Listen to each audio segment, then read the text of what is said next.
Be ready. 15 seconds.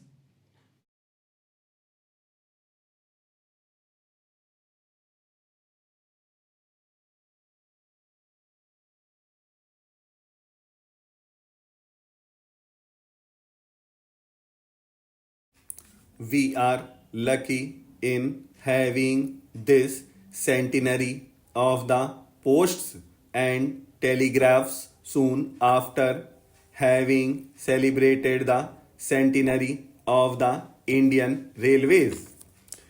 It is on occasions like this that one gets an opportunity of looking back and assessing the past achievement and also planning for the future. It is indeed gratifying that these important occasions have synchronized with our 5 year plan.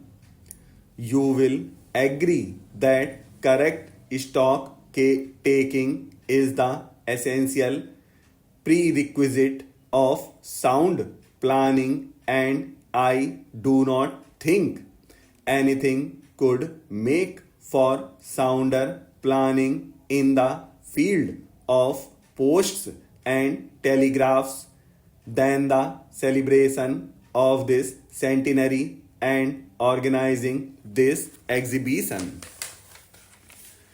In the context of scientific progress and amenities of modern life, we are accustomed to think of India as a young country. The fact that we became masters of our affairs at home only 6 years ago tends to confirm this impression. In reality, this impression is an illusion to ally, which it will be necessary to know the facts about the growth and development of telecommunications in India. 100 years ago, telegraph lines began to radiate from Calcutta, which was then India's capital. Actually, the beginning had been made in this direction. 14 years earlier, in 1839, when an Englishman, Dr. Smith, completed on his own and without official assistance about 21 miles of telegraphic line proceeding from Calcutta in the direction of Diamond Harbour. It was, however, in 1851 that the first telegraph line to carry traffic was constructed between Calcutta and Diamond Harbour. The next 2 years may be said to be a period of experimentation. Towards the end of 1853, the experimental stage ended and countrywide expansion of telegraphic traffic was planned. The first line to be taken in hand was between Calcutta and Agra in November 1853. Since then, our telegraph services have gone on expanding in all directions.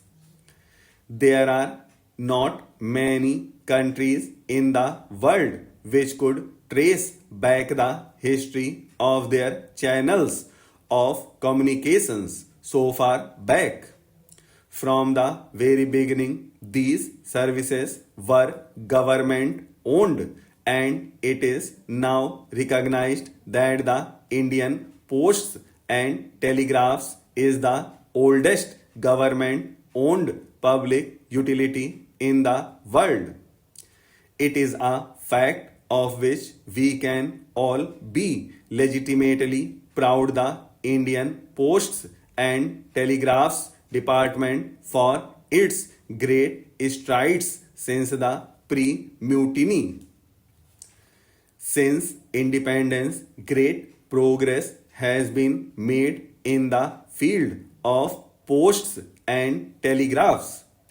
In this development, the village and not merely the city was the target of concentration. Thousands of new post offices have been set up in the countryside so that today every village with a population of 2000 or above has a post office. The Communication Ministry's target is to bring the post office within 3 miles of every Indian, irrespective of the remoteness of his village. In other fields, namely those of telephone, wireless communication, etc., progress has been equally commendable. Telephone exchanges are being automatized so as to do away with manual exchanges. Automatic exchanges are already working in several places like Delhi, Bombay, Madras, etc. In Calcutta too, it has started working. The next places to be taken up are Lucknow, Patna, Jaipur, Ajmer, Gwalior, and Coimbatore. It is proposed to install high power wireless transmitters at Calcutta, Bombay, Madras, and New Delhi and strengthen the coastal wireless stations. The all round expansion of the wireless network will cost rupees 57 lakh. The Indian Telephone Industries factory at Bangalore has already started supplying automatic exchange equipment. A telephone cable factory is in the offing at Chittaranjan and a teleprinter factory is proposed to be set up soon. This record of progress is indeed very satisfactory. Nevertheless, quite a lot has yet to be achieved. I am glad that the Posts and Telegraphs is conscious of this fact and does not propose to rest on its oars. It is concentrating on its 5-year plan, of which expansion and modernization are the slogans. In the plan, rupees 48 crore are earmarked for capital outlay. The objectives of the development plan include the opening of a telegraph office in every town of 5,000 or more, in every sub-divisional headquarter and in every thana or police station, irrespective of its size. Every district headquarter and every town of the 30,000 or more will have a telephone exchange by this year. Trunk facilities will be extended to every sub-divisional headquarter as well as to every town having a population of 20,000 or more.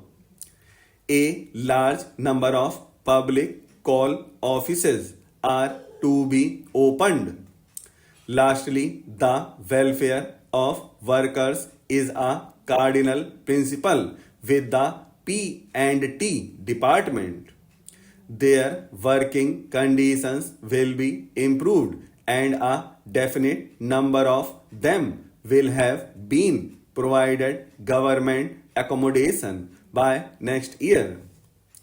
About the importance of modern communications, nothing much need be said for the telegraph.